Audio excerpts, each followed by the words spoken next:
How to import all your contacts in your Telegram account. In this video, I will show you how you can import your all contacts in your Telegram account and can reach out them. So for that, just open your Telegram app or Telegram account.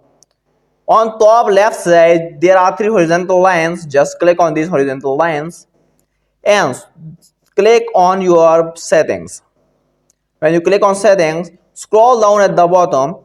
You can see at the bottom there is an option called Telegram for Android version 10.12.